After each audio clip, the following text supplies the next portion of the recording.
हाँ, कल जो है 29 जनवरी है। जया एकादशी व्रत है और जया एकादशी व्रत का बहुत बड़ा महात्म है। माघ की शुक्ल पक्ष की एकादशी है। जया एकादशी का बड़ा महात्म होता है। तो आप लोग क्या करें, एकादशी हमारे दादा गुरु परमहंस श्री राम मंगलदास जी महाराज जी के सामने साक्षात एकादशी महारानी प्रकट हुई और प्रकट होने के बाद उन्होंने एक पद लिखाया कि पूजा व्रत उपवास सब कुछ राम नाम में जानो। माने पूजा व्रत उपवास जितना भी सत्कर्म है, तीर्थ व्रत है, सब राम नाम में जानो। जो राम नाम का जप करता है, राम नाम का ध्यान करता है, राम नाम का साधु संत की सेवा करता है, यदि वो एकादशी व्रत नहीं रहता है तो भगवान की तरफ से उसको माफ है। क्यों? क्योंकि वो राम माने एकादशी से बढ़कर क्या है, राम नाम। जो राम नाम का जप करता है वह एकादशी व्रत रहे चाहे न रहे, उसको फुल में फुल जो है पुण्य जरूर मिलेगा। और लिखा है कि 10 इंद्री एकादश मन बस में करे ता एकादशी को माँ। जो 10 इंद्रियों को, मन को हमेशा बस में रखता है वह एकादशी व्रत रहे और चाहे न रहे, वो हमेशा जो है माने पुण्यात्मा। लेकिन 10 इंद्रिय का 10 मन को वही व्यक्ति बस में कर सकता है जो सिद्ध महात्मा होगा। यह सिद्धों के लिए, योगियों के लिए लिखा गया है कि योगी लोग हमेशा 10 इंद्रियों को, मन को हमेशा बस में रखते हैं। ऐसे जो स्थित प्रज्ञ महापुरुष होते हैं, संत होते हैं, वो जो है एकादशी व्रत नहीं मानते हैं और न मानते हैं न वो करते हैं। वो करें चाहे न करें, वो पाप पुण्य से परे होते हैं। जो ऐसे संत महापुरुष होते हैं उनके लिए एकादशी व्रत रहे चाहे न रहे कोई भी फर्क नहीं पड़ता। लेकिन इसके बावजूद यदि साधारण व्यक्ति है जिसका जो ना किसी गुरु से जुड़ा हुआ है, ना कोई ध्यान करता है, ना कोई पूजा करता है, ना कोई पाठ करता है, ना कोई सत्कर्म करता है, ऐसा व्यक्ति यदि एकादशी व्रत रहेगा तो उसको जरूर पुण्य मिलता है। और एकादशी व्रत का नियम होता है कि स्त्री पुरुष कोई भी एकादशी व्रत रह सकते। जैसे पांचों पांडव भी एकादशी व्रत रहते थे, कुंती भी एकादशी व्रत रहती थी, द्रौपदी एकादशी व्रत। केवल भगवान ने कहा कि आप एकादशी व्रत रहेंगे तभी हमारा धाम वैकुंठ आपको प्राप्त होगा। तो सभी लोग जो है एकादशी को रहते थे। तो इसलिए सभी भक्त लोग चाहें जो माने बुजुर्ग ना हो, मध्यम श्रेणी के हों, जिनमें जो है खाने पीने की क्षमता हो, माने सहन करने की क्षमता हो, ऐसा कोई व्यक्ति है वह एकादशी व्रत रह सकता है। और एकादशी व्रत रहने के कुछ नियम होते हैं। नियम क्या है कि आपको 24 घंटा जो है ब्रह्मचर्य का पालन करना पड़ेगा, पहला नियम। दूसरा नियम है खान पान में कंट्रोल रखना पड़े। जो फलाहार आप पाएँ वो कम से कम कीमत का फलाहार होना चाहिए, अधिक कीमत का फलाहार नहीं होना चाहिए।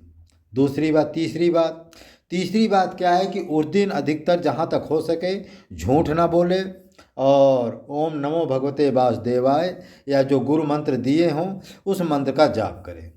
और यदि जाप नहीं भी कर सकते हैं, व्रत नहीं भी कर सकते हैं, तो यदि आप साधु संतों का उस दिन भंडारा करते हैं, राशन वितरण करते हैं, कंबल बांटते हैं, तो वो संतों का जो एकादशी व्रत संत रहते हैं वो सारा दशांश पुण्य आपको ऑटोमेटिक मिल जाएगा। फिर आप एकादशी व्रत रहें चाहे न रहें।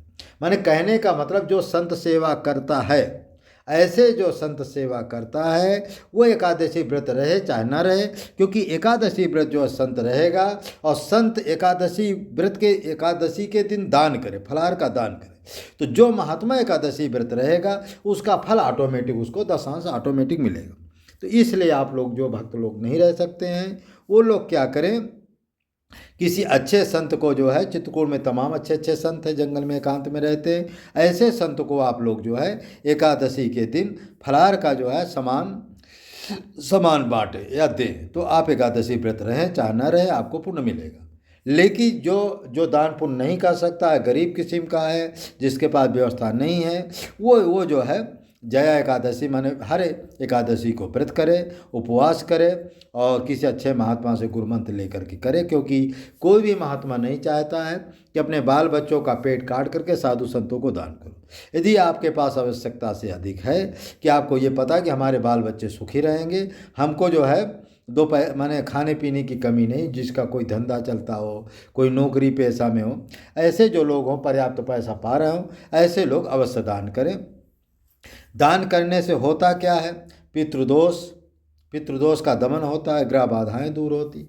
इसलिए 29 एकादशी, 29 जनवरी को जो है जया एकादशी व्रत है। उस दिन दान पुण्य करने का बड़ा महात्म है। और अच्छा, ये एक जया एकादशी का एक चीज़ और होता है कि एक समय क्या है कि गंधर्व जो है नृत्य कर रहे थे, लेकिन उससे कुछ गलती हो गई। गलती होने की वजह से उसको जो है इंद्रदेव ने श्राप दे दिया कि जाकर के पिशाच हो जाओ। तो वो जाकर के पिशाच हो गया मृत्यु योनि में। लेकिन पिशाच को आपको पता है कि पेट भर न खाने को मिलता है और न जो है क्षुधा कभी शांत नहीं होता है। गर्मी है, सर्दी है, बरसात में बहुत दुख तकलीफ उठाता है, इसलिए उसको बहुत कष्ट हो रहा था। लेकिन वह किसी कारणवश उस दिन कुछ खाने पीने को नहीं मिला। वह एकादशी न जान करें अनजान में एकादशी व्रत रह गया। उस एकादशी व्रत रहने की वजह से उसकी जो है प्रेत योनि छोड़ करके फिर जो है स्वर्ग चला गया। तो इंद्र ने बहुत आश्चर्यचकित हुआ कि मेरा श्राप खंडित कैसा हुआ। बाद में उसने को लोगों ने बताया, ऋषि ने बताया कि ये जो है जया एकादशी व्रत रहा है। वो जया एकादशी व्रत के परिणाम स्वरूप इसको जो है अपनी गति प्राप्त हो, माने आपका जो श्राप जो खंडित हो गया। तो कहने का मतलब है कि जया एकादशी व्रत का बहुत बड़ा महत्व है। और जया एकादशी का व्रत जो रहता है वो सीधा वैकुंठ धाम जाता है। उसके पूर्वज बहुत उसके जो पूर्वज होते हैं, पितर होते हैं, बहुत खुश रहते हैं। और उसका परिवार भी सात्विक प्रवृत्ति का धीमे धीमे हो जाता है। और जो है इसके साथ साथ जो है उसका भरी परिवार जो सुखी रहता। इसलिए आप लोग जो है मन वचन कर्म से हर एकादशी का व्रत रहें। और जो एकादशी का व्रत नहीं रह सकता है वो साधु संतों को फलार का सामान जो है बांटे और चाहे भंडारा करे। यदि बांटेगा भी तब भी उसको पुण्य मिलेगा, और यदि रहेगा तो भी पुण्य मिलेगा। और दोनों काम करे तो सोने में सुहागा। और यदि हो सके तो एकादशी द्वादशी दोनों दिन, एकादशी को फलार का सामान संतों को बांटे या दे, और द्वादशी के दिन अन्न का दान दे, तो उसको डबल फायदा मिलता है और उसको बहुत पुण्य मिलता है। और एक चीज़ जीवन मैंने आपको बार बार कह दिया है कि जो संत सेवा करता है तीनों लोकों में, अनंत ब्रह्मांडों में, उससे बढ़ करके न कोई पुण्यात्मा है और न है न कभी होगा। क्योंकि जो संतों को माने दान पुण्य करता है वो पुण्य अक्षय होता, किसी जन्म में नष्ट नहीं होता। इसलिए मैं आप लोगों से बार बार आग्रह करता हूँ कि आप लोग मन से, वचन से, कर्म से हमेशा जो है एकादशी है, द्वादशी है, अमावस्या है, पूर्णिमा है, ये 4-5 तिथियाँ ऐसी होती हैं कि बड़ी जो है पुण्यशाली होती। इसमें अवश्य आप दान करें और साधु संतों का भंडारा करें। और भंडारा ना भी करें, हमारे यहाँ देखो पूर्णिमा अमावस्या को भंडारा भी होता है। कभी कभी आप लोगों का जब ज़्यादा सहयोग मिल जाता है या कोई भक्त कह देता हमारे नाम से राशन बांट दो, तो उसके नाम से हम राशन बांट देते हैं। तो ये आप लोगों के निमित्त ही करते, और हमको इस पाप पुण्य से कोई लेना देना नहीं। कहते जिसका चून उसी का पुण्य, जो पैसा रुपया देता है उसी को उसका पुण्य मिलता है। हमको इस पुण्य पाप से कोई लेना देना नहीं, हम तुम्हारे कल्याण के लिए करते हैं। हमारे गुरुदेव जी से किसी ने प्रश्न किया कि महाराज जी ये सब मठ मंदिर क्यों बनाए जा रहे हैं। उन्होंने कहा मठ मंदिर इसलिए बनाए जाते हैं, ये मठ के माध्यम से तुम हमारे पास आओगे। जब हमारे पास आओगे तो साधु संतों की सेवा करोगे, और यहाँ रहोगे तो साधु संतों के हाथे का जो भोजन पाओगे, तुम्हारी आत्मा मन एकदम पवित्र हो जाएगा, फिर बुरे कर्म करना छोड़ दोगे। इसलिए आप लोग जो हमेशा चित्रकूट जैसे धाम में, हमारा देखो 2-3 कमरे भी बन रहे हैं, वीडियो मैंने डाला है, कमरे भी बन रहे हैं। और हनुमान जी का जो है बहुत बड़ी मूर्ति भी प्राण प्रतिष्ठा यदि बन गई तो 2 अप्रैल को प्राण प्रतिष्ठा का भी विचार कर रहे हैं। तो इस तरह से आश्रम, संतों के निवास के लिए आश्रम बन रहा है। कोई भी भक्त चाहे तो अपने लिए भी एक कमरा बनवा सकता है, और जब भी आप चित्रकूट धाम में आएंगे उस कमरे में आप रहेंगे। और हमारे वहाँ 1-2 महात्मा भी रहते हैं, और बढ़िया सुंदर आपको जो टिक्कड़ रोटी बनाएंगे, आपको खिलाएंगे।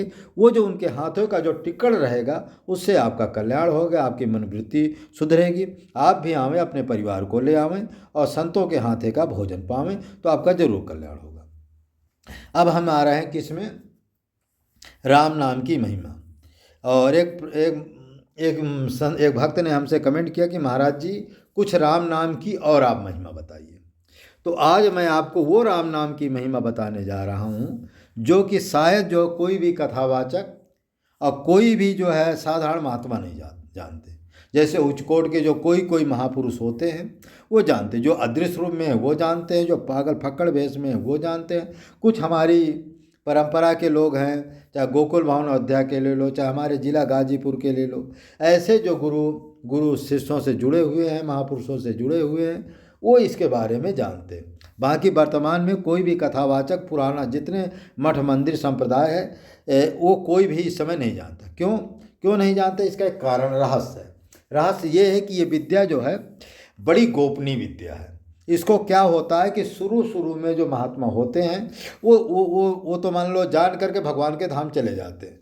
इसके बाद जो है एक दो शिष्यों को, यदि शिष्य जो है त्यागी बैरागी होगा तो उसको बता भी देंगे, कृपा दया कर देंगे, उसकी कुंडलनी शक्ति जागृत कर देंगे, आत्मज्ञान करा देंगे, लेकिन उसको रिद्धि सिद्धि नहीं देंगे, शक्तियाँ नहीं देंगे, क्योंकि शक्ति देने से अहंकार आता हो, अहंकार होने से उसका पतन होता, तपस्या नष्ट होती है।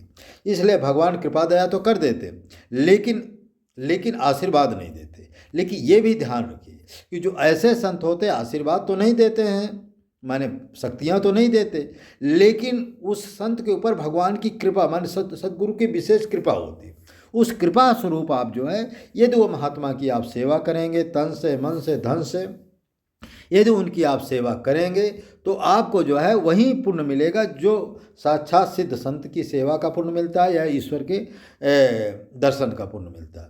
इसलिए ऐसे संत कहीं भी हों उनका जरूर दर्शन के लिए जाएं, उनको तन से मन से धन से उनकी सेवा करें, और हो सके यदि उनके पास निवास रहने की व्यवस्था हो, यदि व्यवस्था न हो तो उनके रहने की व्यवस्था करें, और यदि हो सके ज़्यादा बड़ा व्यवस्था हो तो एक दो कमरे बनवा करके वहाँ अपने लिए रखें। जब कभी साल में 6 महीने में कभी जब जाएं तो 1 दिन 2 दिन निवास करें, क्योंकि ऐसे संत महापुरुष के सानिध्य में रहने पर सारा पुण्य जो सारे पाप जो कई जन्मों के पाप नष्ट हो जाते हैं, क्योंकि उनके सानिध्य में रहने पर उनके दर्शन, कहते हैं ना संत दरस जिम पात अकटरई, तो संतों के दर्शन से जितनी बार आप उनका दर्शन करेंगे उतने पाप धीमे धीमे नष्ट होते जाएंगे, आपका पुण्य बढ़ेगा। और संतों के दर्शन से एक पुण्य और मिलता है कि जो बार बार उनका दर्शन करता तो संत ऐसी कृपा करते हैं जो कई जन्मों के जो पाप होते हैं उनको पीछे कर देते हैं, जो पुण्य होता है उसको आगे लगा देते हैं। फिर आप जीवन भर यदि जीवन भर संत सेवा करेंगे, जीवन भर संत का सानिध्य प्राप्त करेंगे, तो उस पुण्य के बल पर आगे जो पुण्य होगा या संत दरस का जो पुण्य होगा वो दिन प्रतिदिन आपका बढ़ता रहेगा, और पाप कभी भी तुम्हारे ऊपर हावी नहीं होगा। कुछ जो छोटे मोटे पाप होंगे वो नष्ट हो जाएंगे, जो बड़े पाप होंगे वो 60 में किसी ना किसी जन्म में या इसी जन्म में उसको भोग लेना पड़ता है, फिर अंत में उसकी गति हो जाती है। इस तरह से संत की सेवा का पार में ये गूढ़ रहस्य मैं आपको इसलिए बताता हूँ कि देखो सभी लोग संत सेवा का प्रमाण देते, संतों की महिमा बताते, राम नाम का जप का भेद बताते, लेकिन जप का भेद बताने के बावजूद भी यदि आप जो है संत सेवा नहीं करते, संतों का सत्संग नहीं करते हैं, संतों का जो है माने दान पुण्य नहीं करते हैं, तो कितना भी राम नाम जपे, कितना भी सत्कर्म करे, कुछ भी कर्म करे, क्योंकि संत जो है, अच्छा संत परीक्षा भी करता है।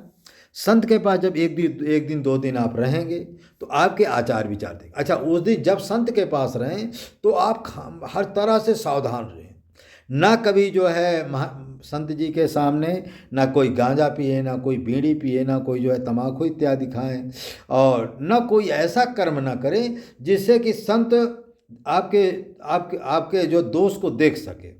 माने कुछ ऐसा कर्म बिल्कुल ना करें जिससे संत जो है आपका दोष देख सके, माने आपके प्रति उनकी अनिष्टा उत्पन्न हो।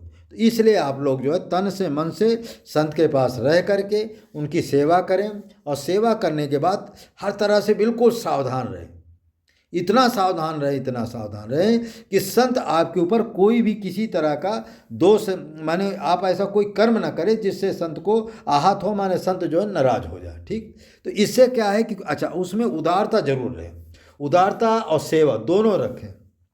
यदि भगवान पैसा दिए हो तो पैसा से खूब उदारता दिखाइए। उस दिन ये समझ लीजिए कि हमारी महीना भर की कमाई आज ही हम संत सेवा में लगाए, मतलब जितने दिन रहें उस दिन तन से, मन से, धन से जो है संत की सेवा में, आश्रम की सेवा में लगाते रहे। यदि ऐसा करेंगे तो फिर सद्गुरु जल्दी पिघल जाते हैं, फिर जल्दी कृपा कर देते हैं।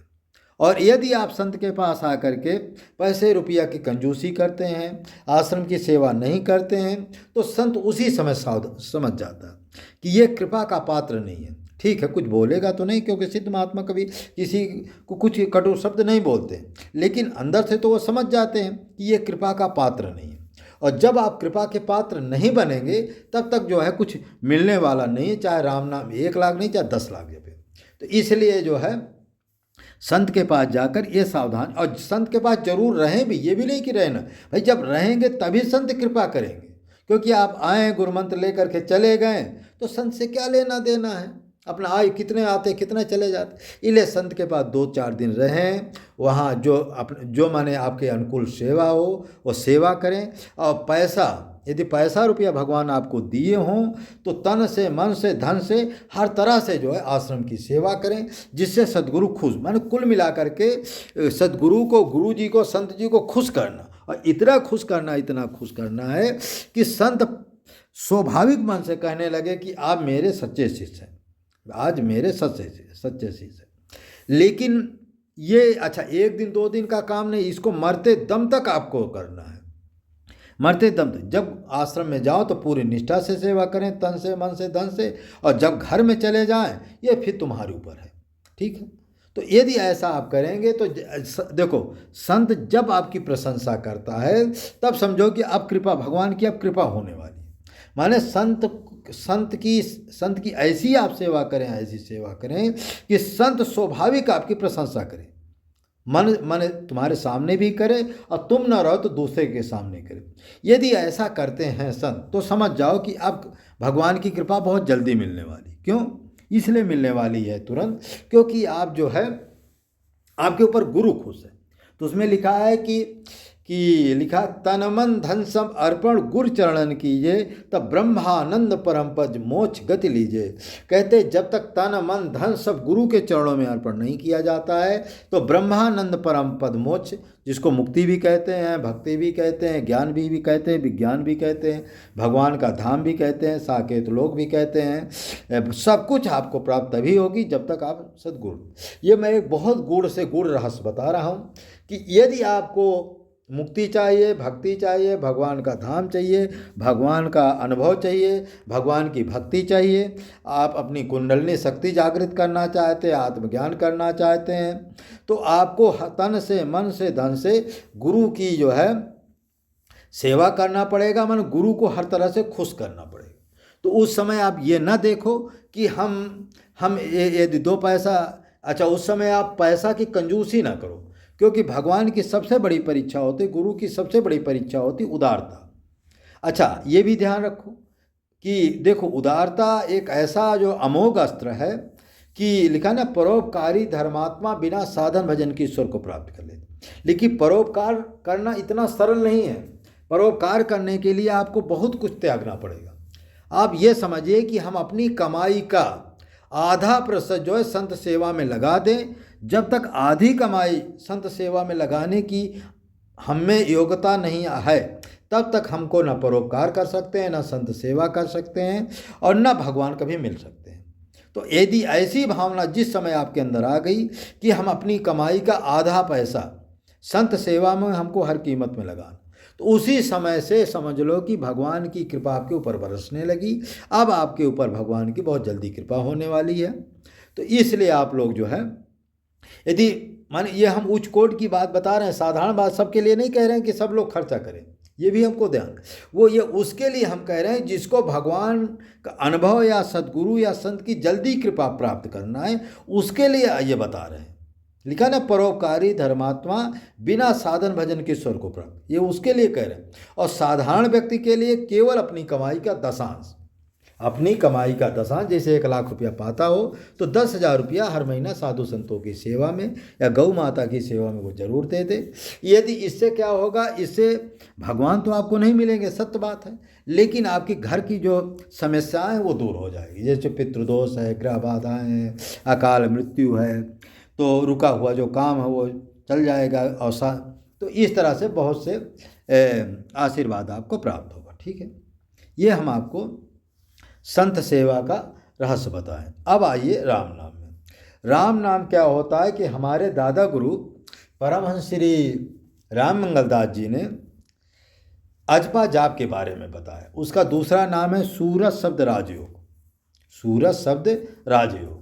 लेकिन इसके बारे में कबीर साहब ने लिखा है कि सूरत साखी शब्द रवैनी, साखी शब्द रवैनी माने वो शब्द माने रमैनी का मतलब है, सूरत शब्द रमैनी का मतलब है, सूरत शब्द राजयोग का मतलब है सूरत शब्द, सूरत शब्द का मतलब है, रमैनी का मतलब है कि जो कण कण में वो राम जी का नाम रमा हुआ है, जो कण कण में वो राम जी का नाम रमा है, या तुम्हारे रोम रोम में वो राम जी का राम नाम रमा है, उस राम नाम को, उस अजपा जाप को जो है ये महिमा बताई गई है, हमारे दादा गुरु जी ने लिखा। तो उन्होंने एक चीज़ ही सभी ने लिखा है।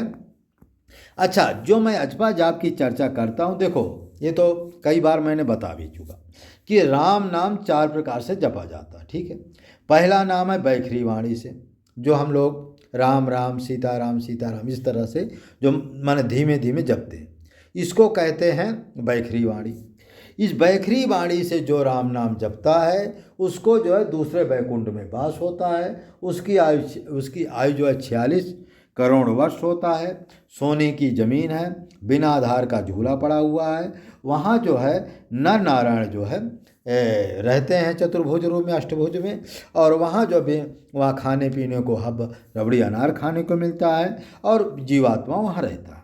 ठीक है, लेकिन जीव इतना पुण्य होने के बावजूद भी जब वो उसका 46 करोड़ वर्ष पूरा हो जाएगा फिर उसको धरती में आना पड़ेगा, और धरती में आने के बाद फिर उसका मनुष्य, अच्छा वो 84 लाख योनियों में नहीं जाएगा, ये भी क्लियर, वो मनुष्य योनि में आएगा, फिर मनुष्य योनि में आएगा, अच्छे कुल में उसका जन्म होगा, धनाढ़ कुल में जन्म होगा और धर्मात्माओं के यहाँ जन्म होगा, और फिर उसकी ऐसी भगवान की उसके ऊपर कृपा होगी, फिर कहीं ना कहीं अच्छे जो है संत से वो लग जाएगा। ये कोई अभी गारंटी नहीं कि वो उच्च कोट के ही संत पर लगाए, लेकिन वो किसी ना किसी गुरु के सानिध्य में चला जाएगा और संत सेवा जरूर करेगा और कुछ ना भगवान का नाम लेगा। लेकिन पूर्व जन्म के पुण्य के बल पर फिर वो अच्छे कुल में जन्म होगा, धनाढ़ कुल में जन्म होगा, हो सकता है वो संत भी बन जाए, और संत नहीं भी बनेगा तो घर परिवार में रहकर वो भजन कर सकता है। तो इस तरह से वो दूसरे जन्म जो है उसको उससे भी अच्छा गुरु मिलेगा। फिर वो क्या करेगा, फिर वो जो है माने मध्यमा वाणी का मतलब है मन से राम नाम का जप। फिर उसको दूसरे जन्म जब उसका अवतार होगा, जन्म लेगा, तो मध्यमा वाणी से वो राम नाम का जप करेगा। जब मध्यमा वाणी से वो राम नाम का जप करेगा तो अब उसका जो तीसरे वैकुंठ में वास होगा। तीसरे वैकुंठ की आयु जो 72 करोड़ वर्ष है, वहाँ जो पर नारायण रहते हैं। ठीक है, पर नारायण रहते हैं। तो उस वैकुंठ में रहने के बाद वो 72 करोड़ वर्ष, जैसे अभी मैंने पहले बताया, उसी तरह के वहाँ खाने पीने की सारी सुख सुविधा ऐशोआराम है, और बिना तो भगवान वहाँ नारायण रूप में रहते हैं। गले में एक माला डाल देते हैं, जैसे गले का माला सूखता जाएगा तैसे उसका पुण्य क्षीण होगा। फिर वो धरती में आएगा, पृथ्वीलोक में आएगा, फिर अच्छे से अच्छे कुल में उसका जन्म होगा, धनाढ़ कुल में जन्म होगा और चरित्रवान कुल में जन्म होगा, और इसके बाद जो फिर वो या तो संत बन जाएगा, और संत नहीं बनेगा तो घर परिवार में रह करके वो जो है भजन करेगा, और भजन करने के बाद जो है मरते दम तक भजन करेगा। और उसकी 2 ही लक्ष्य रहेगा, संत सेवा और प्लस भगवान का भजन, राम नाम का भजन या तो संत सेवा। यही 2 लक्ष्य लेकर वो जीवन भर पर्यंत तक रहेगा, चाहे संत सेवा, चाहे संत के रूप में रहे, और चाहे जो है गृहस्थ परिवार में रहे। क्योंकि भक्त जो है संत भेष में भी है, गृहस्थ भेष में है, ना कोई छोटा है ना कोई बड़ा है। ठीक है, इतने माने फिर क्या होगा, फिर बैकुंठ जाएगा, बैकुंठ फिर धरती में आएगा। जब धरती में आएगा तो फिर उसको उससे भी अच्छा गुरु मिलेगा, उससे भी जब अच्छा गुरु मिलेगा तब उसको वैराग्य भी ज़्यादा रहेगा, तो वो श्वासा से राम नाम का जप का भेद जानेगा या करेगा, तो फिर वो श्वासा से राम नाम का जप करेगा। जब श्वासा से राम नाम का जप भेद जान करके, गुरु जान करके करेगा, उस समय उसका वैराग भी तेज होगा। चाहे घर परिवार में रहेगा तब भी वैरागवान होगा, अच्छे गुरु मिल जाएंगे और संत बन जाएगा तो भी वो जो है रात दिन भजन ही करेगा। ठीक है, तो फिर जो है श्वासा से राम नाम जप करते हुए फिर उसका अंतिम जन्म होगा, फिर वो सीधा चतुर्थ वैकुंठ में जाएगा। और चतुर्थ वैकुंठ की आयु जो है 96 करोड़ वर्ष। इतने समय तक वो जो है वैकुंठ में रहेगा। वहाँ पर जो है पर नारायण, नारायण पर नारायण, लक्ष्मी नारायण, और इस तरह से वो अंतिम नारायण वहाँ नारायण देव का वास होता है।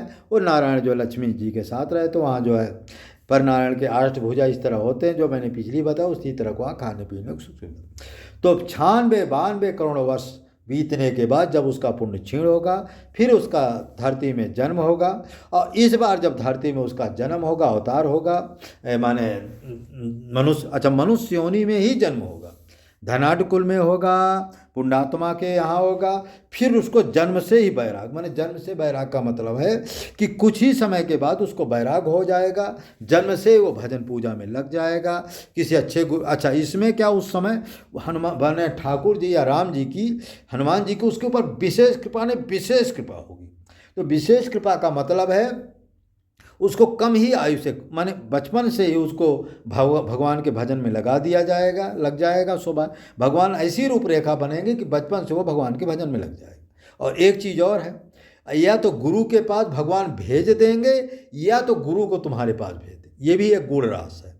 वो अंतिम जन्म होने की वजह से या तो गुरु तुम्हारे पास आ जाएगा या तो तुमको गुरु के पास भेज देंगे, माने सदगुरु के पास, क्योंकि यह तुम्हारा अंतिम जन्म होगा।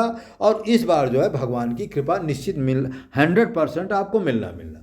और इतनी सीढ़ी चढ़ने के बाद अब वो सदगुरु जो है आपको अचवा जाप का भेद बताएगा, राम जी का ध्यान बताएगा, और राम जी का ही ध्यान बताएगा। ये भी 100% ध्यान रखो, वो राम जी का ही ध्यान बताएगा, राम जी का ही भजन बताएगा, और सिद्ध नहीं महासिद्ध होगा। और जब ये अचपा जाप का भेद आप जान जाएंगे, फिर आप जो है चाहे घर में रहें, चाहे वन में रहें, कहीं भी रहें, पूर्ण वैराग्य के साथ आप भजन करेंगे। और पूर्ण वैराग्य के साथ भजन करते करते सीधा भगवान के धाम साकेत लोक में जाने के पूर्ण अधिकारी हो जाएंगे। लेकिन अधिकारी तो पूर्ण हो जाएंगे, इसमें कोई भी दो राय नहीं है। भगवान के धाम भी जाने के पूरे अधिकार। यदि किसी कारणवश थोड़ी भी यदि आप में आसक्ति रह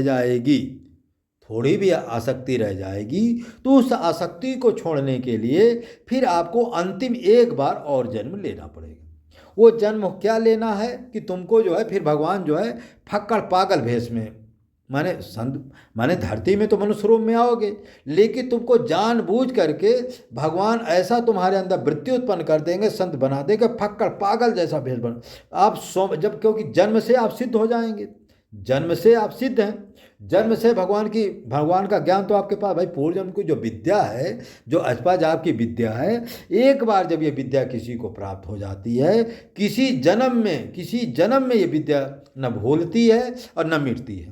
तो वो विद्या तो तुम्हारे पास रहेगी। उस विद्या के बल पर आप जहाँ भी जन्म लेंगे, माने अवतार लेंगे, जन्म लेंगे, तो जन्म से वो विद्या है, उस विद्या के फलस्वरूप आप जन्म से सिद्ध रहेंगे।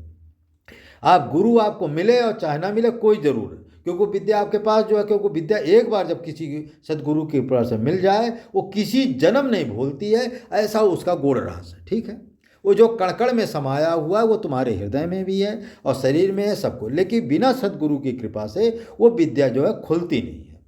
तो इस तरह से अच्छा, फिर जब अंतिम जन्म होता है, माने फक्कड़ भेष के में जब फक्कड़ के रूप में आप जो है अवतार माने धरती में रहे, क्योंकि जन्म से आप सिद्ध हैं, तो आपको जो किसी भी व्यक्ति पर कोई आसक्ति नहीं होगी, ना कोई संपत्ति में आसक्ति होगी, ना किसी आदमी में आसक्ति होगी, क्योंकि आपको पता है कि अब किसी में भी जरा भी आसक्ति रखेंगे तो हमको फिर दोबारा जो है हमारा जन्म होगा, इसलिए आप सावधान होते हुए पागल जैसे भेष में, पक्कड़ जैसे भेष में और धूत जैसे भेष में जड़ भरत की तरह आप जीवन बिताएंगे, जिससे आपको किसी में कोई आसक्ति ना हो। फिर वो तुम्हारा अंतिम जन्म होता है। फिर भगवान हमेशा अपने धाम में साकेत लोक में आपको ले लेते हैं, अपने जैसा रूप बना देंगे, चतुर्भुज रूप बना दे। लिखा उसमें कि पृथ्वी सब श्याम रूप और चार भुजा, भूषण बसन सुहाए रहे, अनिश्चित बोल नहीं सकते, आनन में बैठक पाए रहे।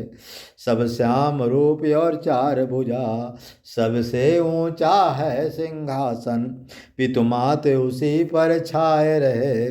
फिर जो वहीं साकेत धाम में आपको जाना पड़ेगा, जहाँ पर राम जी अष्टभुज में रहते हैं, जानकी जी भी वहाँ अष्टभुज में रहती हैं, और वहाँ जो है सबसे ऊंचे जो राम जी जानकी जी विराजमान है सिंहासन पर। नीचे जो उनके जो है पार्षद होते हैं, मणियों का सिंहासन बना हुआ है, उसी मणियों के सिंहासन में आपको बैठा दिया जाएगा, उसी में आप बैठेंगे और राम जी उठ करके जो है अमृत पिला देंगे। उस अमृत पीने की वजह से आपको न भूख लगेगी, न प्यास लगेगी, न निद्रा आएगी। आप हमेशा ध्यानस्थ रहेंगे, राम जी को आप देखेंगे, राम जी आपको देखेंगे। इसी को कहते हैं कैवल मुक्ति, निर्वाण पद। ऐसे कैवल मुक्ति और निर्वाण पद में आप चले जाएंगे। फिर आपको धरती में नहीं आना पड़ेगा, धरती में आपको आना नहीं पड़ेगा। यदि किसी कारणवश आना भी पड़ेगा तो भगवान के आदेश से आपको आना पड़ेगा। भगवान जब देखेंगे धरती में धर्म की रक्षा के लिए या किसी कारणवश, या आपके मन में है कि भगवान अवतार ले लिए हैं, मुझे भी जाना चाहिए, यदि आपके मन में ज़्यादा माने आपकी इच्छा से, यदि आपकी जब इच्छा होगी कि मुझे भी धरती में जा कर के भगवान की सेवा में, भगवान के कार्य में या जनता के कल्याण के लिए मुझे जो है जनता का कल्याण करना है या जाना है, यदि आपके अंदर ऐसी भावना उत्पन्न होगी तो फिर भगवान जो है आपके मन को रखने के लिए फिर धरती में आपको अवतरित कर देंगे, आपको अवतार धारण करना पड़ेगा। लेकिन वो जो अवतार होगा वो जो है कहने को रहेगा किसी माँ के गर्भ से आपने जन्म लिया है, लेकिन आपके माँ के गर्भ में से 84 के चक्कर में माँ के गर्भ से आपको जन्म नहीं लेना पड़ेगा। जैसे आपने तुलसीदास जी का नाम सुने होंगे। ये बताइए कोई भी पुत्र जो है 32 दांत सहित किसी माँ के गर्भ में आता नहीं आता, क्योंकि तुलसीदास जी क्या है कि साक्षात प्रकट हुए थे, बालक रूप में प्रकट हुए थे, साक्षात प्रकट हुए थे, बालक रूप में प्रकट हुए थे। उस माँ को नहीं उन्होंने बेसुध कर दिया, क्योंकि सिद्ध संत होते हैं रोम से अंदर घुस जाते, रोम से ही प्रकट हो जाते, क्योंकि सिद्ध महात्मा दिव्य संत थे जो क्योंकि जन्मजात सिद्ध थे। तो ऐसे जो संत होते हैं माँ के गर्भ में आते हैं, हवा रूप में रहते हैं, लेकिन वो कोई जैसे सभी जीव पैदा होते हैं ऐसे जीव वो नहीं पैदा होते। वो भगवान की दिव्य लीला, वो एकाएक प्रकट हो जाते, एकाएक अंदर चले जाते, इसलिए उनका जो है अवतार होता है। इसलिए वो माँ की तरह वो नहीं, सभी जीवों की तरह उनका जन्म नहीं होता है, क्योंकि वो अवतरित होते हैं। वो माने जन्म नहीं लेते, अवतरित होते, पैदा नहीं होते, अवतार लेते हैं। ठीक है, अवतार का मतलब है कि पहले असली रूप माने एक बालक रूप में आकर के चुपचाप आपके बगल में लेट जाएंगे, आपको भगवान जो बेसुध कर देंगे, ऐसा लगेगा मेरा ही पुत्र है, ऐसा माने आपको आभास होगा। किरण भगवान इसी तरह है। दादू जी का भी ऐसा चरित्र आता है, एक जो है फूल खिल रहा था, एक बालक के रूप में थे और नदी में पड़े हुए थे और माने एक ऐसे बहुत से चरित्र थे। इनका भी चरित्र आता है, गोरखनाथ जी का चरित्र गोबर से ही प्रकट हुए। ये कबीर साहब का आता है कि एक स्वामी रामानंद जी के आशीर्वाद से एक ब्राह्मण की कन्या थी, उसको फूल दे दियो, बालक हो गए। तो जो ऐसे जो संत अवतरित संत होते हैं वो सब की तरह ना पैदा होते हैं, ना उनके जैसे उनके जन्म कर्म सब दिव्य होते हैं, तो ऐसे अवतार होते हैं। लेकिन इसके लिए वही शब्द लिखा कि जन्म जन्म मुनि जतन कराही, अंत राम मुखावत नाही। कहने का मतलब ये एक दो जन्मों में नहीं होता है, हजारों लाखों जन्म तक आपको जो है रगड़ करना पड़ेगा, राम नाम का जप करना पड़ेगा, साधु संतों की सेवा करना पड़ेगा, तब जाके ये स्थिति आएगी। और ये स्थिति तभी तुम्हारे अंदर आएगी जब तक आपके अंदर उदारता नहीं होगी। जब तक आपके अंदर उदारता नहीं होगी, संतों के प्रति अटूट भाव प्रेम नहीं होगा। देखो दोनों कार्य कभी नहीं होते। आप तुम सोचो कि हम घर परिवार को भी जो है घर परिवार को भी देख लें और भगवान भी हमको मिल जाए, दोनों काम नहीं होगा, एक ही कार्य होगा। भगवान देखो दोनों कार्य कभी किसी का हुआ ही नहीं है। आप चाहे समाज को चाहे अपने घर परिवार को पकड़ लीजिए, चाहे ईश्वर को पकड़ना है तो घर परिवार का जो है आपको मन से तो ठीक है, आप रहिए उनके पास, मन से रहिए, मन से उनके सब सुख दुख, लेकिन मने तन से तो उनके पास रहिए, उनका सुख दुख देखिए, लेकिन मन से हमेशा संतों के प्रति और भगवान के प्रति आपको निष्ठा होना चाहिए। निष्ठा जो है परोपकार निष्ठा होना चाहिए। और जहाँ तक हो सके देखो, घर परिवार में रहें तो दोनों कर्म आपको करना पड़ेगा। दान पुण्य, भगवान संपत्ति दिए होंगे तो दानों पुण्य करना है, संत सेवा भी करना है, और दान पुण्य नहीं है, पैसा नहीं, तो संत के यहाँ जा करके उनकी सेवा भी करना, इससे भी ये तो और उत्तम सेवा है। तो इस तरह से कुल मिला करके आपको तन से, मन से, धन से, हर तरह से आपको सेवा में लगे रहना है। यदि आप ऐसा करेंगे तो आपका जरूर कल्याण होगा। तो इस तरह से ये राम नाम का मैंने पूरा रहस्य बता दिया। अब एक रहस्य और मैं गुप्त से गुप्त बता रहा हूँ कि राम नाम से जो है जो अजबा जाप होती, देखिए कुछ महात्मा, अच्छा ये भी जो महात्मा कहते वो भी ठीक है, कुछ महात्मा कहते हैं कि 1 लाख जपो, कोई कहते 2 लाख जपो, ये भी सत्य है। क्योंकि आपको जो है शुरू में तो कोई सदगुरु मिलेगा नहीं, ठीक है, पहले कोई साधारण गुरु मिलेगा। जब साधारण गुरु मिलेगा तो वो स्वाभाविक कहेगा कि भैया तुम जो है 1 लाख राम नाम जप करो, 50,000, 1 लाख 25,000, इस तरह स्वाभाविक वो कहेगा। क्यों? क्योंकि इसलिए ऐसा कहेगा क्योंकि भैया अभी तुमको उच्च कोट की तो विद्या मिली नहीं। जैसे कक्षा 1 में आप पढ़ रहे हैं तो कक्षा 1 का विद्यार्थी के लिए मास्टर क्या कहेगी, यही कहेगा ना कि खूब जो है काखा गगा अंगा या ABCD खूब जपो, और जितना अधिक जपोगे उतना जल्दी तुमको वो रट जाएगा, ठीक, भूलेगा नहीं। तो उसी तरह से कक्षा 1 का जो अध्यापक होता है, कक्षा 1 का जो मास्टर होता है, जो कक्षा 1 का जो है गुरु होता है, वो अच्छा कक्षा 1 का गुरु भी है, कक्षा 1 का जो शिष्य भी है, क्योंकि ना गुरु को ज्ञान है ना शिष्य को ज्ञान है। तो वो यही कहेगा भैया राम नाम जो है 25,000 जपो, 50,000 जपो, 1 लाख जपो। क्यों? क्योंकि वो भी इतना ही जानता है, इसके सिवा वो कुछ भी नहीं जानता, ठीक है।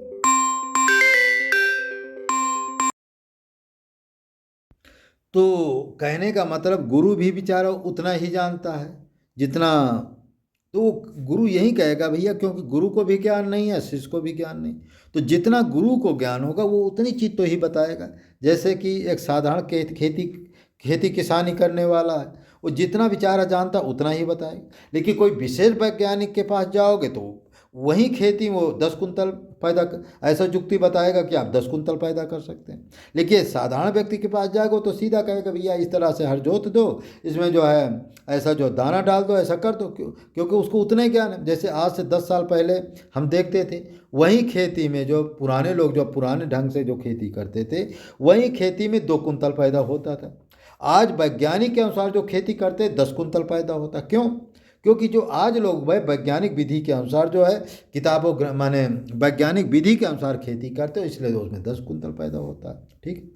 उसी तरह गुरु की प्रधान, गुरु जिस श्रेणी का होगा वैसे ही आपको देगा। यदि मान लो उससे ज़्यादा उच्च कोट का गुरु होगा तो वो ज़्यादा जोड़ना बता देगा कि का मा ला मिला के कमल हो गया, ठीक।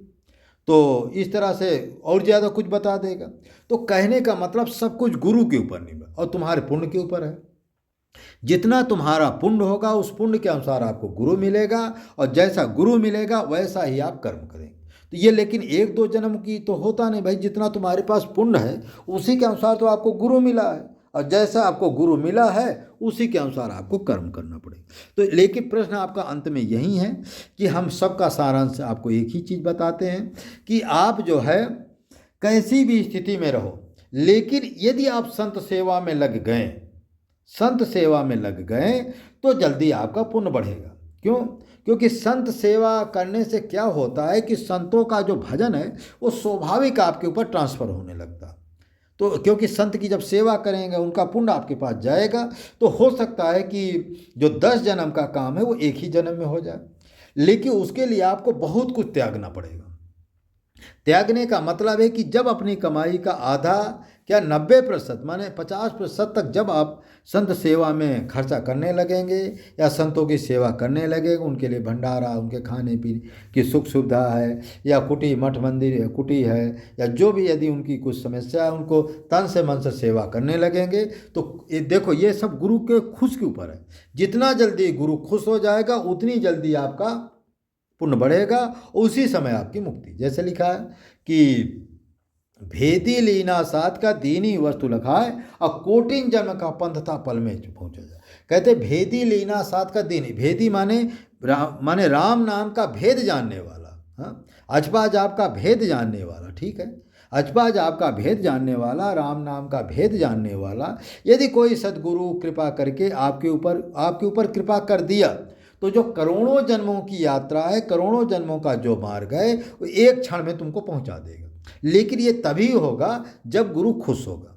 गुरु कैसे खुश होते? 3 कारण, तन मन धन सब अर्पण कीजिए, तन मन धन सब अर्पण गुरु चरणन कीजिए, तब ब्रह्मानंद परम पद मौज गए।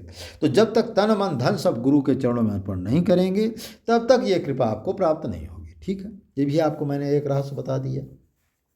एक रहस्य मैं और आपको बताते हूँ कि राम नाम, देखो हमेशा आप ध्यान रखो, प्रयास करो जहाँ तक हो सके 2 चीज़ का जीवन में अपना लो। पहला है कि तन से, मन से, धन से जो है आपको संत सेवा जो है करना ही करना है। जहाँ तक हो सके तो अपनी कमाई 10 और यदि भगवान की विशेष कृपा यदि चाहते हैं तो आधा पैसा। यदि ये इतना कमाई जो है साधु संतों की सेवा में लगाने लगेंगे तो आपके ऊपर जल्दी कृपा होने लगेगी। फिर इसके बाद क्या है कि जल्दबाजी आप ना करें, फिर गुरु खोजें, अच्छा गुरु खोजें, जल्दबाजी न, पहले संत सेवा करें। संत सेवा करते करते जैसे आपका पुण्य बढ़ेगा, तैसे पुण्य बढ़ते बढ़ते जो है कोई ना कोई जो है अच्छा से अच्छा गुरु जो है ठाकुर जी, हनुमान जी या संत की कृपा से कोई ना कोई मिल ही जाएगा। और जब अच्छा सदगुरु मिल जाए फिर आप जो है, अच्छा जो अच्छा सदगुरु होगा ये भी ध्यान, वो राम नाम का मंत्र देगा, राम नाम का ही ध्यान बताएगा, जो कुछ वो बताएगा राम नाम का बताएगा।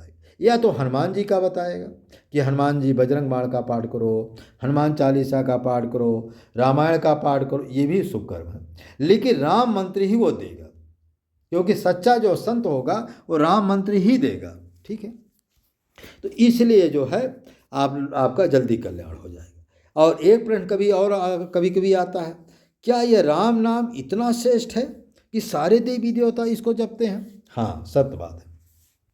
राम नाम एक ऐसा अमोघ मंत्र है, दिव्य मंत्र है। वो ये राम नाम एक ऐसा अमोघ दिव्य मंत्र है कि राम नाम जब सृष्टि नहीं थी तब भी ये राम नाम था, जब सृष्टि नहीं रहेगी तब भी ये राम नाम है। ठीक, क्योंकि राम जी है, राम जी है, राम जी का धाम साकेत लोक है। जब तक साकेत लोक है राम जी है, राम जी का नाम है। लेकिन हाँ, जब सृष्टि का प्रलय नहीं महाप्रलय हो जाता है तो उसमें ब्रह्मा विष्णु महेश है, गोलोक तक सब कुछ नष्ट हो जाते, कुछ भी नहीं बचता, एक साकेत लोक बचता। अच्छा, उसमें होता क्या है कि जो किरण भगवान है वो राम जी में मिल जाते हैं, विष्णु भगवान है वो भी राम जी और किरण जी में मिल जाते हैं, ब्रह्मा विष्णु महेश है ये भी सब जो है राम जी में मिल जाते हैं। ये जितनी माने देवी देवता शक्तियाँ हैं एक दूसरे में विलय होते होते अंत में सब राम जी में मिल जाते हैं। ठीक, जो शक्तियाँ हैं जैसे ब्रह्माणी है, उमा है, पार्वती जी हैं, लक्ष्मी जी हैं, और तमाम जो है आदि शक्तियां हैं, ये सब जो है जानकी जी में मिल जाती हैं। तो माने जो दिव्य शक्तियां हैं ये जानकी जी में मिल जाते हैं, और जो देवत्व होते हैं माने ब्रह्मा विष्णु महेश जैसे देवता होते हैं, जो सूर्य चंद्रमा इत्यादि जो होते हैं, ये धीमे धीमे एक दूसरे में क्रय होते हुए सब राम जी में मिल जाते हैं। तो अंत में जब सब राम जी में मिल जाते हैं, तो जब राम जी में मिल गए तो फिर बचा कि नहीं, राम जी बचे, राम जी का नाम बचा। तो कहने का मतलब है कि देखो और सब खत्म, ओम शब्द भी खत्म हो जाता है। खैर ओम में जो ओम के ऊपर अर्धबिंद चंद्र होता है वो तो रहता है, लेकिन नीचे के जो शब्द है आ उमा वो खत्म हो जाते हैं। माने आ उमा जो है, आ उमा का मतलब है ब्रह्मा विष्णु महेश, और बिंदु रेप और बिंदु का मतलब है राम जी जानकी जी। तो उसमें जो नीचे के आ उमा है ब्रह्मा विष्णु महेश है, आकार उकार मुकार ये तो नष्ट हो जाएगा, लेकिन जो रेप और बिंदु होता है वो रहता है। क्यों? क्योंकि वो नी अक्षर, उसका कोई अक्षर ही नहीं है।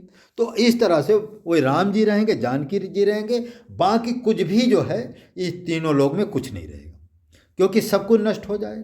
तो इससे सिद्ध होता है कि अंतिम बचा क्या, राम जी और राम जी का नाम। राम जी बचे, राम जी का धाम बचा, राम जी की दिव्य लीला बचे, राम जी की। लेकिन इसमें व्यक्ति एक चीज़ और है, एक गुण रहस्य और है कि जो ब्रह्मा विष्णु जिस राम नाम का जाप करते हैं वो अजपा जाप द्वारा राम नाम का जाप करते हैं, ये भी सिद्ध है। प्रकट।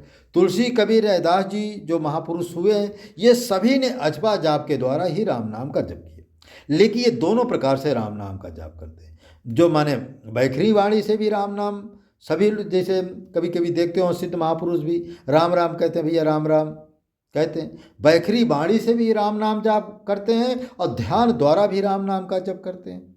तो जब तक व्यक्ति के पास दोनों विद्या नहीं होगा, दोनों गूढ़ रहस्य जो संत नहीं जानेगा, तो तब तक राम नाम सिद्ध नहीं होता। ठीक, आपको बैखरी वाणी से भी राम नाम का जप करना है, और बैखरी वाणी का माने श्वासा से या मध्यमा वाणी से या मन से, कभी मुख से भी बोलना पड़े तो कोई बुरा नहीं।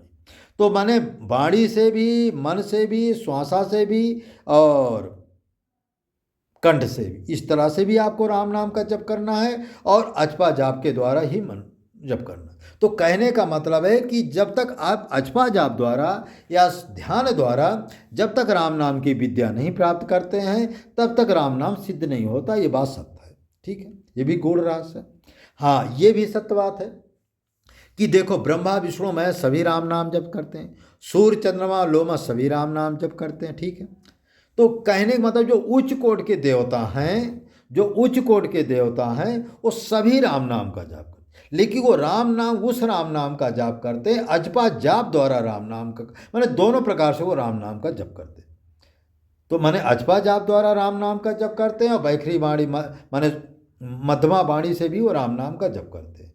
अच्छा, राम जो अजपा जाप द्वारा जो राम नाम जपा जाता है, उसमें 15 प्रकार का जाप अपने आप स्पष्ट प्रकट हो जाता है। फिर उसको बैखरी वाणी से राम नाम जपने की आवश्यकता नहीं है, लेकिन तुम्हें हमें दिखाने के लिए वो मुख से भी राम राम जपते हैं। ठीक, तुम्हें हमें दिखाने के लिए इसलिए जपते हैं कि भैया हम सिद्ध हो करके देखो हम राम राम जपते, तुम भी राम नाम जपो। जबकि उनको 2 अक्षर का बाहरी राम नाम जपने की आवश्यकता नहीं, लेकिन तुम्हें हमें दिखाने के लिए वो राम नाम जपते।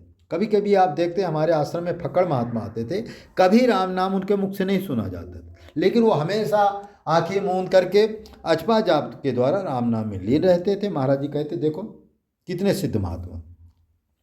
तो कहने का मतलब जो सिद्ध महात्मा होते हैं वो अजपा जाप द्वारा राम नाम का जप करते हैं, वो बड़ा गूढ़ रहस्य है। ये कई जन्मों की जिसके ऊपर कृपा नहीं, महाकृपा होती है, उसी को ये विद्या मिलती है। इतनी ये साधारण विद्या नहीं है। समझ में आया? तो इस तरह से ये इतना गूढ़ रहस्य है। और भगवान शंकर जी भी, और अच्छा जो कुछ लोग कहते हैं कि किण मंत्र और राम मंत्र, देखिए किण भगवान भी स्वयं राम नाम का जप करते हैं, राधा जी स्वयं राम नाम का जप करती हैं, ललिता जी मानी। अच्छा, जिसको यदि शंका है कि किण भगवान राम नाम का जप नहीं करते हैं, वो स्वयं हमारे पास आ सकता। हमारे पास एक दिव्य ग्रंथ है जो परमहंस श्री राममंगल दास जी के द्वारा लिखाया गया है। उसमें किण भगवान स्वयं कहते हैं कि मैं भी राम नाम का जाप करता हूँ। राधा जी स्वयं कहती कि मैं भी राम नाम का जाप करती हूँ। ललिता विशाखी जितनी उनकी सखियां हैं वो भी स्वयं कहती कि मैं भी राम नाम का जाप करती हूँ। क्यों? ये गूढ़ रहस्य हमारे दादा गुरु परमहंस श्री राममंगल दास जी के ग्रंथ में स्पष्ट लिखा, क्योंकि ये सभी लोगों ने उनके सामने साक्षात प्रकट होकर के पद दोहा लिखा है। माने राम जी भी प्रकट हुए थे, किरण जी भी प्रकट हुए थे। यही नहीं, जानकी जी भी राम नाम का ही जप करती, यहाँ तक कि भगवान राम जी भी उसी राम नाम का जप करते। तो अब बचा कौन? कोई बचा? माने अखंड ब्रह्मांडों में, तीनों लोकों में ऐसा कोई व्यक्ति नहीं, ऐसा कोई ईश्वर नहीं, कोई ऐसा देवता नहीं, ऐसा कोई मनुष्य नहीं जो राम नाम को न जपता हो। ठीक, और उसमें अच्छा तुलसीदास जी ने भी स्पष्ट लिख दिया है। यदि आपको शंका तो मैं दोहा भी सुनाता। ब्रह्म राम ते नाम बड़ वरदायक वरदान, लिए महेश सतकोटि में लिए महेश जान। माने राम नाम, ब्रह्म राम, जो ब्रह्म राम है, जो साकेतवासी राम है, उनसे यदि कोई बड़ा है, राम जी का नाम, उनका नाम है।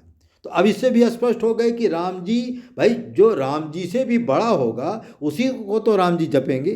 तो कहने का मतलब है कि राम जी भी उसी राम नाम को जपते हैं जिनके द्वारा, लेकिन बस इतना अंतर है कि जो हमारे परम ब्रह्म राम हैं वो नाम और रूप सहित है, इसलिए वो हमारे पिता हैं, वो ईश्वरों के ईश्वर हैं, सभी के अधिष्ठाता हैं। ठीक, लेकिन उसी राम नाम के बल पर जो है राम जी में भी अपार शक्ति हैं, जानकी जी में भी अपार शक्तियां हैं। जो देवी देवता वरदान देते हैं उसी राम नाम के बल पर संसार में वरदान देते हैं। राम जी भी जब वरदान किसी को देते हैं तो उसी राम नाम के बल पर देते हैं। जानकी जी जब किसी को वरदान देते उसी राम नाम के बल पर देते हैं। जब राम जी सृष्टि की रचना करना होता है उसी राम नाम के बल पर ब्रह्मा विष्णु महेश की सृष्टि रहते हैं। उसी राम नाम के बल पर ओंकार की उत्पत्ति होती है। उसी राम नाम के बल पर सृष्टि की रचना की जाती है। उसी राम नाम के बल पर जो है गोलोक ब्रह्मलोक, चारों वैकुंठ, साकेत लोक, स्वर सूर चंद्रमा,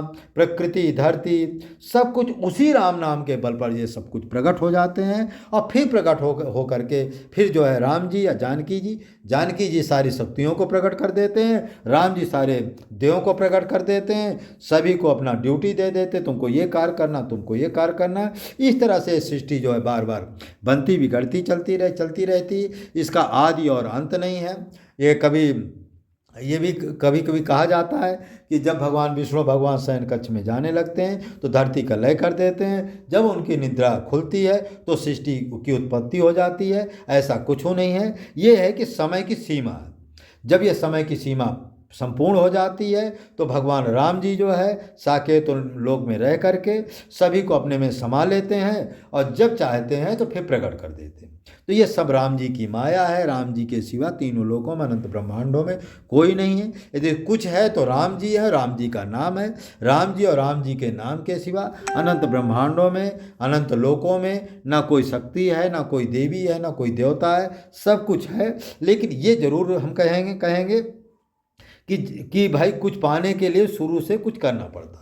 तो जैसे राम जी के पास जाना है तो हनुमान जी, देखो वहीं एक गुण रहस्य और बता दे। राम जी के पास जाने के लिए आप पहले सोचो हम राम नाम जपने लगे तभी राम जी मिलेंगे, ऐसा नहीं। पहले आपको किसी अच्छा सच्चे संत के पास जाना पड़ेगा, संत की सेवा करना पड़ेगा, या हनुमान जी शंकर जी को आपको पकड़ना पड़ेगा। फिर इनके आशीर्वाद से आप राम जी के पास पहुंच सकते हैं। तो जब तक आप संत सेवा नहीं करेंगे, हनुमान जी का पूजा पाठ नहीं करेंगे, शंकर जी की पूजा पाठ नहीं करेंगे, माता पिता की सेवा नहीं करेंगे, सत्कर्म नहीं करेंगे, दान पुण्य नहीं करेंगे, साधु संतों की सेवा नहीं करेंगे, तब तक आपको जो है ना राम जी मिलने वाले हैं, ना राम जी का धाम मिलने वाला है, और ना जो है कोई कृपा मिलने वाली। तो इस तरह से ये गूढ़ से गूढ़ रहस्य मैंने आपको बता दिया। हमारे दादा गुरु जी के सामने 3500 सिद्ध संत देवी देवता साक्षात प्रकट हुए थे। वो सभी देवी देवता राम नाम की महिमा का रहस्य बताया। उन्होंने कहा राम नाम से बढ़ करके तीनों लोकों में अनंत ब्रह्मांडों में ना कोई मंत्र है, ना कोई तंत्र है, ना कुछ है। तो आप लोग मन वचन कर्म समझ गए होंगे कि राम जी ही सब कुछ है, राम जी के सिवा कुछ नहीं। इसलिए तन से मन से धन से आप जो संत सेवा करें। हमारे यहाँ जो है 2 अप्रैल को हनुमान जी की प्राण प्रतिष्ठा है, उसमें अधिक से अधिक सहयोग